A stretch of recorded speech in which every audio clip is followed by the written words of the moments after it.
James is a certified public accountant and certified financial planner at JamisonMoneyFarmer PC in Tuscaloosa.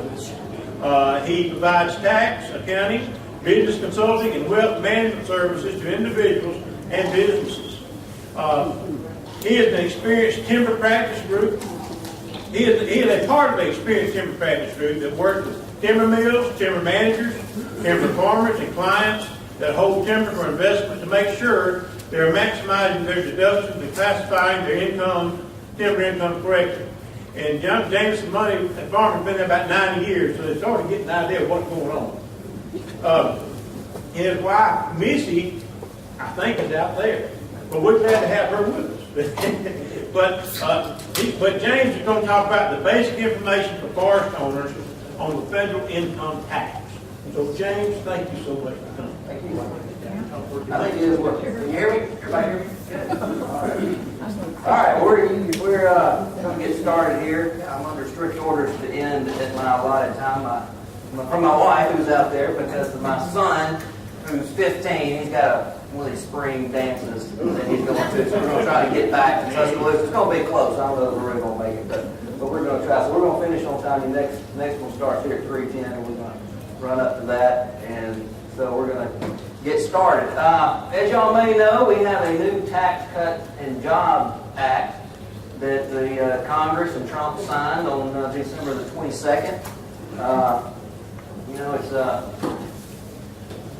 We're living in interesting times these days, but the economy seems to be doing well, and unemployment is, as far as the jobs part of it, I don't know whether you want to attribute it to the Job Act or not. That's up to you, but we do have low unemployment, and people, all in all, I think are going to benefit from this act. It is important to realize, it did go into effect January 2018. So I don't know how many people filed an extension. So just out of curiosity, how many people filed an extension? Okay, all right. Yeah. So people file their tax returns. It's on their mind. Now we're turning to 2018, and things have changed. And so that's sort of what I'm trying to do today. Give you an idea, just a general overview of how things have changed, what to look for, and then when you've done your tax return, so maybe it's fresh on your mind, or you filed an extension, you're getting ready to file it, you're going to be looking at last year's tax return, and you're going to be wondering, okay, how's it different?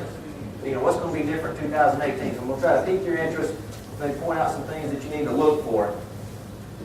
Here's a little somebody sent me this email the other day, if you'd like to forward it to y'all. But we got all kinds of taxes. Maybe everybody's seen that video. I think that's a pretty funny little cartoon there. All kinds of taxes. All right, so tax brackets. This is the main thing. This is the main that's going to affect most people just right off the bat. We have 7 tax brackets now. So you see married filing jointly. These are the tax brackets, and they're reduced. So you see the married over here, you see the single over there. For the most part, you see that it's just a doubling up of single. There's joints, double. We're just doubling up until we get up into the higher tax brackets, and you see that there is a little bit of a marriage penalty. You see we got 600,000 versus 500 over here. So there's a little bit of a marriage penalty. It adds up in those higher income tax brackets. If you're fortunate enough to be up there, you're going to end up with about an $8,000 difference, a little bit of a penalty if you're married versus if you were single. All right, so here's a slide showing the taxable income. Give you an idea if your taxable income 25, 50, 75, 100, 150. So just give you an idea. 2017, just doing the math of where you would have been in 2017 versus 18. You see, married filing jointly just coming all the way down. That people are going to benefit. They're just the tax rates coming down, widening up a little bit. Most people, everybody's going to see some sort of a benefit with this new tax code. Now, on the flip side, it's only going to cost us $1.5 trillion over the next 10 years, to do this tax bill. But that's a whole other topic. If you're single, you see if you're single, again, taxable income. If you're 25, 50, 75, depending on where you fall. You can see 2017, just doing the math. This is what your taxes would have been versus 2018. So $100,000, you'd pay $20,982 in taxes, 18,000 you're going to save $2,692. So when you hear people talking about saving taxes, and you see it on the internet, all the financial calculators plug in your information, you know, they're running this math. Now I would say, for those of you that have a job, a W-2 wage earner, that the W-4 forms that you fill out that determine what your federal withholdings are, they just came out like last month, the new form. You know, this Tax Act passed right there in December. IRS is just now getting out the new W-4 forms. You need to take a look at those W-4 forms. A lot of employers are going to be sending out notices saying, hey, you may want to revise your W-4 form. It is a little bit different. And again, the reason is because you want to make sure, a lot of people, especially of course timber people that have investments like timber, you may have other income. So you may be figuring out your tax return. You may be counting, okay, this is what my W-2 wages are. So I normally have about X amount of dollars withheld from my W-2. And then on top of that, I pay some estimates to come up with, because I have some other income.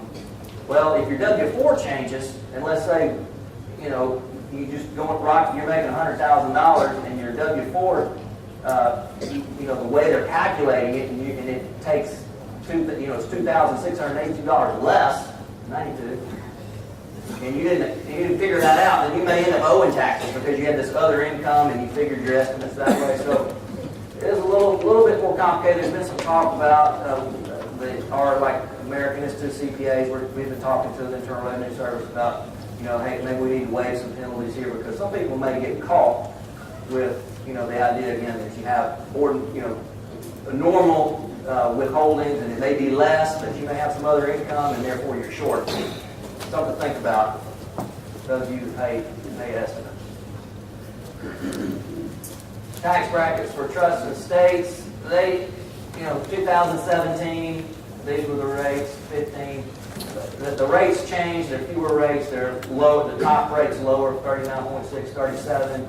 Still over 25. It's compressed. These are really low hurdles to get over, if you're in a trust or an estate. So the net effect is really not that great, but it is good. It is lower rate there.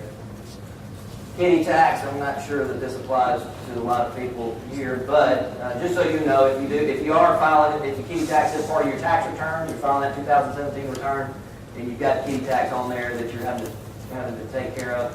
It is calculated differently in 2018, so it's just one of those kind of things that if you have kitty tax, it's something that you're having to pay on your tax return for the kids. It's no longer at your rate. It's now based on these rates over here. So it's just a different way to calculate it. It does have some preferential treatment for ordinary income. Just may want to take a look at the kitty tax, because it is different. The standard deduction, this is the other thing. Other than the brackets changing, the next big thing that you hear about are standard deductions. All right, so this is big because, for a lot of reasons, the IRS, I think, is trying to simplify things. Because of the standard deduction, now this is your deduction. You either make a standard deduction or you itemize. So this is your Schedule A.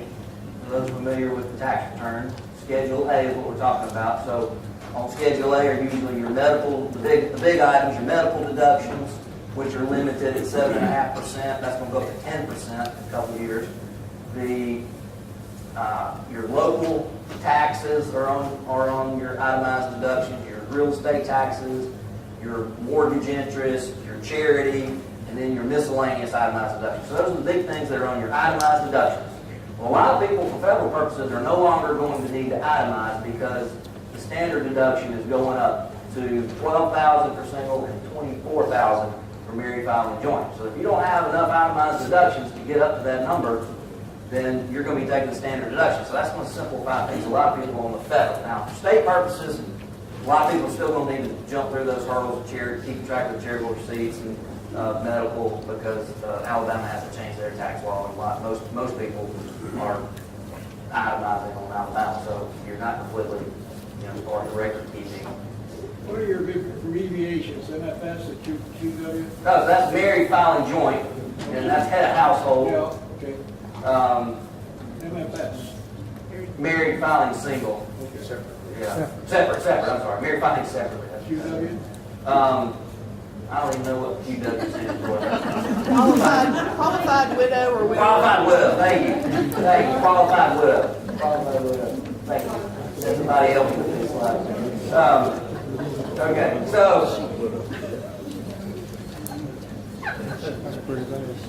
Let's see here. All right, so itemized standard deductions. What was I going to say? Oh yeah, so for IRS purposes, what this, they're concerned about the number of forms that are getting filed. So by going to the standard deduction number 1, they're going to have about 80% less Schedule A forms filed. So that's huge for the IRS purposes, and for all of us, it's going to make life a little bit simpler. But for forest owners, it brings up, just to try to apply it to this group, it brings, like state of Alabama, you got, well, I think I'm going to cover this in a minute. Let me flip through it. So this is going to simplify things, make things a lot easier.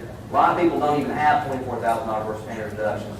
So it's going to add to that tax benefit. So your taxable income is probably going to go low. If you don't have a lot of charity, if your house is paid for, don't have a lot of medical, you may have been claiming standard before, which last year it was $12,700. So I mean, if you were claiming standard last year, $12,700, this year, you're going to get $24,000. So that's a pretty big deduction, additional deduction that you're going to get.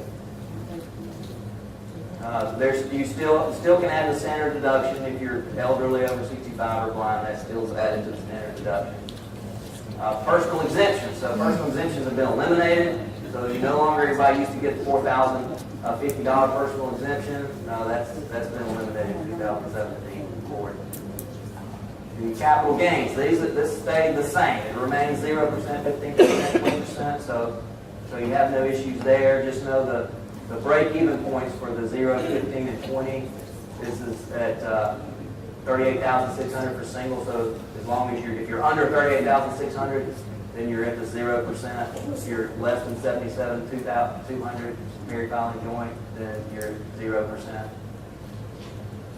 And now, qualified dividends are treated the same under the new Yes, law? qualified dividends So are the that's same. no change, No right? change, qualified dividends.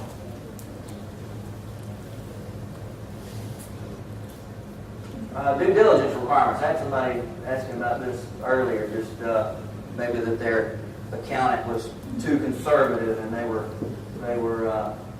floating the penalties and so forth that accountants and I, frankly, I'm sure there are accountants that are having some problems, but I haven't run into it in our practice. But just so you'll know, there are due diligence requirements for some of these items like earned income credit, child tax credit, American Opportunity Credit, head of household. They have IRS, they have forms for everything, and they have these forms that we're supposed to fill out. We're supposed to ask certain questions. And for each one of these, if as a practitioner, if we're found to have done it incorrectly, there's a $500 penalty per instance. So I have people ask that question, or I had somebody this morning ask me about it, so I thought I'd slow down there, sort of interesting. So when your CPA maybe gives you a little grief, you may want to listen, but I also have an attorney client of mine who's fond, he's more aggressive, and he's fond of saying that when we file his tax return, that it's his first offer. That's good. I like that.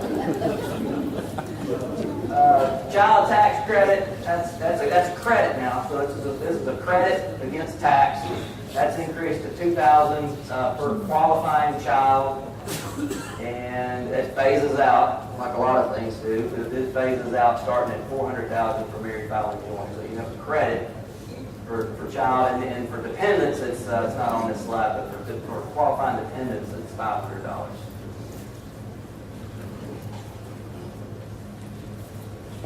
Student loan interest, you still, unfortunately, a lot of people have a lot of student loan interest, like doctors, for example. They're making too much money, so it gets phased out. But they still have student loan interest, so if that's something, you can look into that. Home mortgage interest, this has changed. We're now capped on home mortgage interest. There's no limit before December 15, 2017, and things are grandfathered in. But if you have There is debt, it's now limited up to $750,000 for married filing joint 375, so you may need to look at your home mortgage interest, especially if you have more than one house and all that kind of stuff.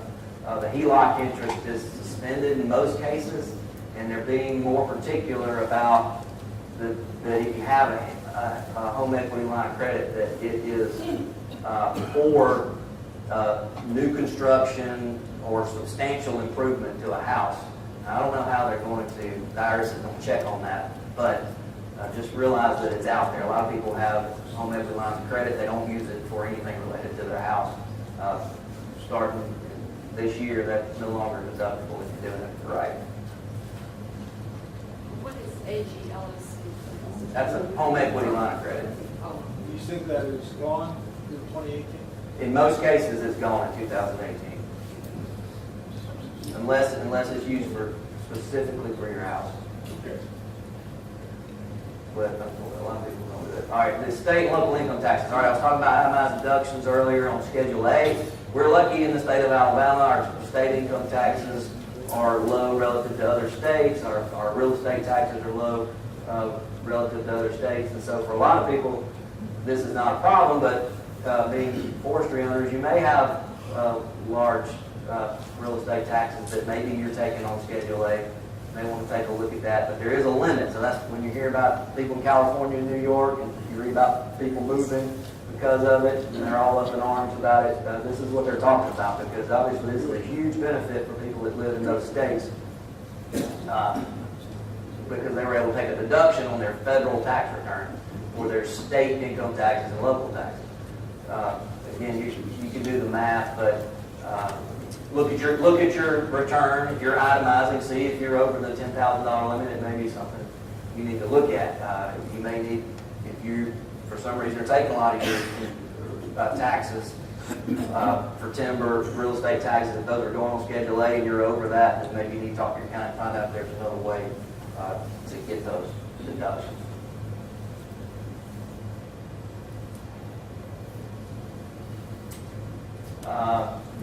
Gambling, I don't know if anybody gambles. I was talking to somebody earlier about, Orman's not here today. A lot of y'all know Orman.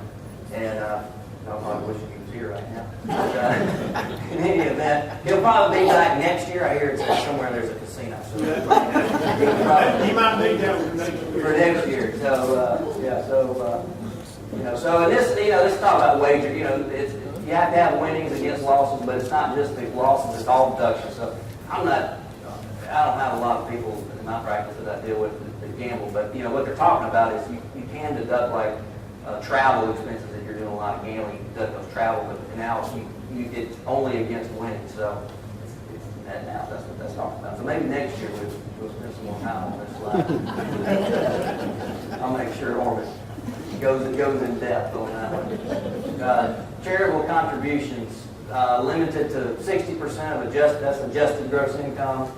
You have a 5-year carryover. It was 50%, so you can only get 50% of income this year, 17.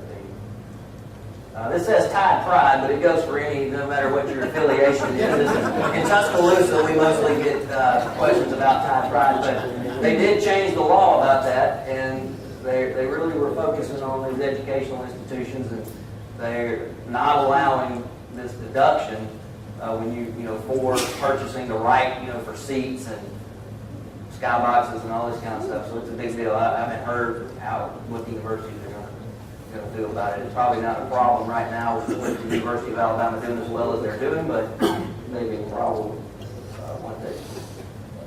It's the only hope.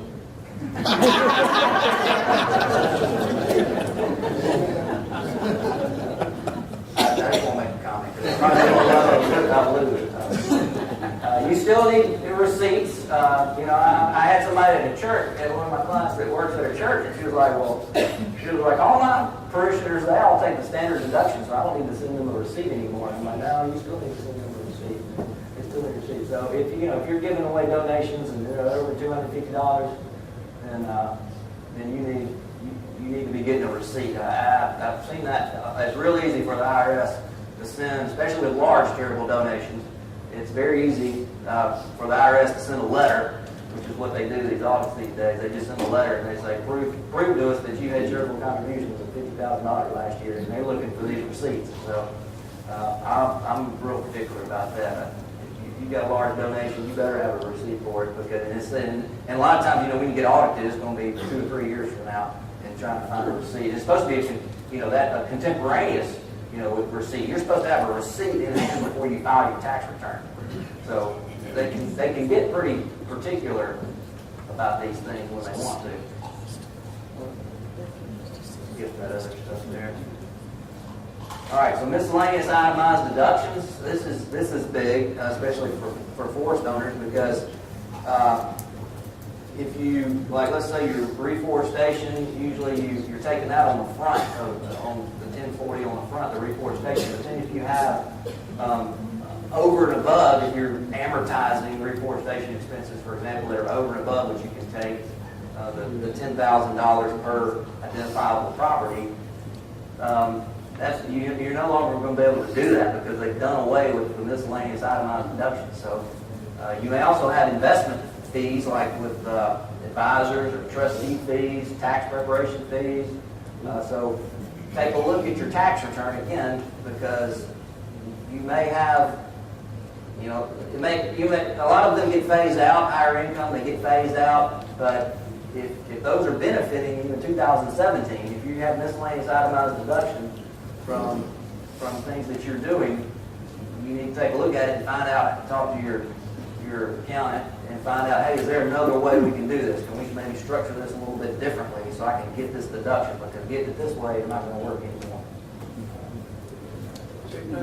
Again, if your timberland qualifies as business as opposed to investment, and you're filing, say, on a Schedule C, right, is it still allowed to expense as a business deduction? Yes. The cost of reforestation up to a certain amount, is that still allowed? Yeah, so if nothing has changed, and any prior talk you've heard from us or others as far as the forms, how you structure your timber, whether you put it in a business, those types of things, you're still going to do it that same way. So if you have your timber in a business, then this isn't going to matter, and that's what I'm talking about. So it may be that you're an investor and you've been taking it on Schedule A, and that's been working for you, but now you may need to look at it a little harder and say, well, maybe, this didn't bother me before, I was always able to take it on Schedule A, but now you may want to look at it and say, and you may want to classify yourself as a business, and you may want to be putting it on Schedule C or Schedule F, or setting up a partnership, or doing all kind of different things. A lot of different things you might do, depending on how big of a deduction this is for you. Medical expenses, I mentioned that a little bit, limited to 7.5%. It's going to stay that way. It's going to be 10% for others. Just the 2016, 7.5%, for others. So limitation reduced to 7.5%, but it is going to go back up to 10, I think, in 2 years. IRA Re-Characterization. This is huge because you no longer can re-characterize after you have converted a traditional IRA to a Roth. So for example, in the past, 2017 and prior, you could convert your traditional IRA to a Roth and pay the taxes on it. But you had a period of time there where you could let's say the market went down. So this is what would be a typical example. It hadn't happened lately, but so you convert your stock portfolio is way up here. You convert your traditional IRA to a Roth, which means you're going to pay taxes on the Roth, the conversion. But then the market tanks. Well, you don't want to pay taxes on all that. You'd rather start over. So you used to could re-characterize a conversion like that, but now you're stuck. So you just need to think about, because I think this is something that a lot of people do. It's a great planning tool, especially when you're in that period. Let's say after you stop earning income, so after your W-2 wages, before you take Social Security, you're in a very low tax bracket. So it's a perfect opportunity that if you had a traditional IRA, that obviously whenever you take that money out of a traditional IRA, if you have no basis in it, you're going to pay ordinary income taxes on it. So people don't like that. And then of course the required minimum distribution when you're 70.5. So they're wanting to convert that that money over to a Roth, because a Roth, you don't have to take the money out, and when you do take it out, there's no taxes. People prefer a Roth.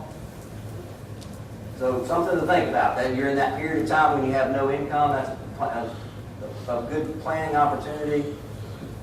When your income is low, you want to make that conversion versus when your income's high. So in other words, you want to convert when you have lower taxes. So the point here, though, I'm trying to say is that recharacterization, so when you do it, you're stuck with it.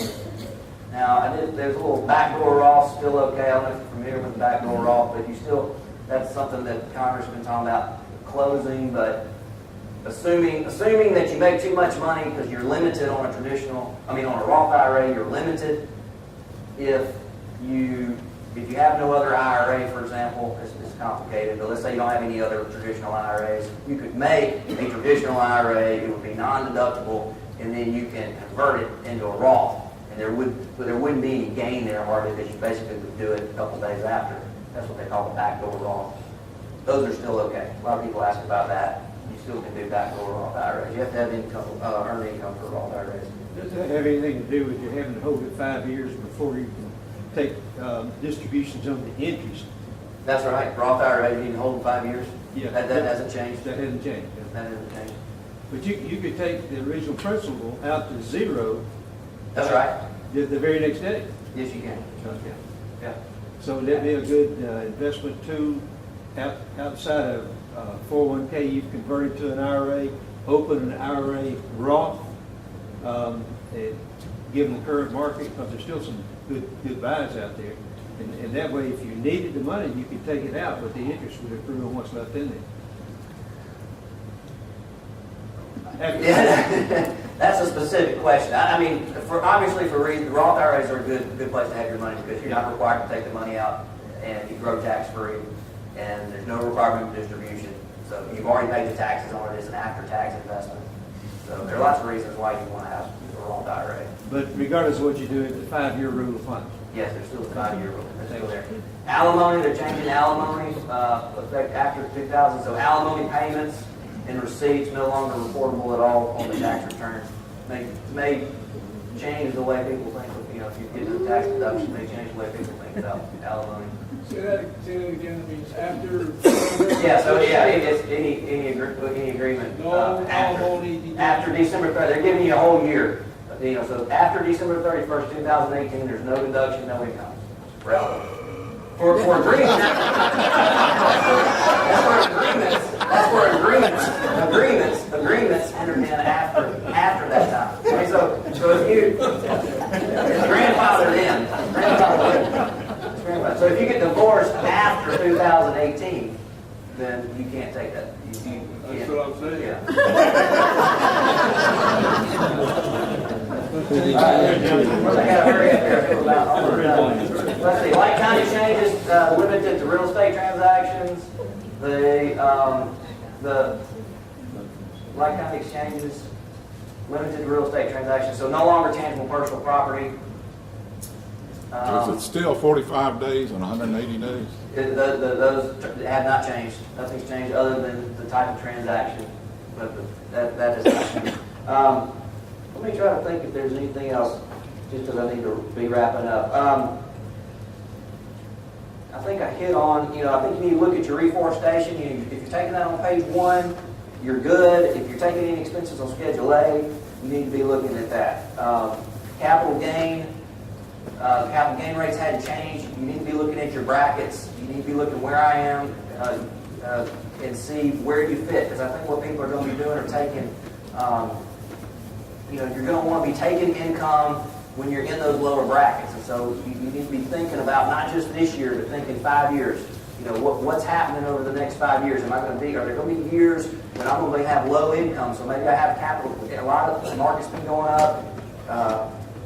If you need to take capital gains, you're going to want to do it in years when you have low income. So if people are nearing retirement, that's the perfect opportunity. You got this period where I've earned a lot of money, I'm retiring. Maybe I need to postpone Social Security. Maybe I need to take capital gains. I got up to $75,000 if I'm married that I can take without paying any taxes. So if you were thinking about taking Social Security, maybe you need to take capital gains because you're not paying taxes on it. So there are a lot of things like that I think you need to be thinking about. And I think my time is up. How about one question? How Go about ahead. the mandatory IRA deductions? Anything change on that? You know, Mandatory IRA deduction. After 70. Oh, the required minimum distributions is All not the the same? same. Required minimum distributions are the same. The qualified charitable deduction is still there, so if you have charitable intent, you may want to give money out of your required minimum distribution directly to a charity, because that will reduce your income above the line. I'm not in favor of that. Okay. Estate tax, I gave estate tax earlier. In that case, I would just, this is one of those moments that the law changed and it was 5 million, now it's 11 million. A lot of people, we're talking about 0.1% of the people in the United States now are going to have a taxable estate. A lot of people think, well, that doesn't apply to me, but I think this is one of those opportunities. You need to pull out that will, that healthcare directive. You need to make sure that everything's set up like it is. Check your beneficiaries. It's just a good time. You probably haven't done it since 2013 or 14, last time the law changed. So, pull those out, take a look at them, make sure that the way the law is now and where you are in your life, that these estate tax laws are, that you're, because I think for the most intent, with the estate taxes, for a lot of people, it's taking the tax part out of the equation. People aren't concerned about paying taxes anymore. So now it's more about, I don't have to worry about, for example, getting stuff out of my estate necessarily, because I'm worried that I'm going to be over this exemption and my heirs are going to have to pay estate taxes. Some people don't want to pay estate taxes. So I think to some extent that's off the table and you can concentrate on other things. And so I hope you do that. All right, I really appreciate being here today. It's been a nice visit. Thank you all.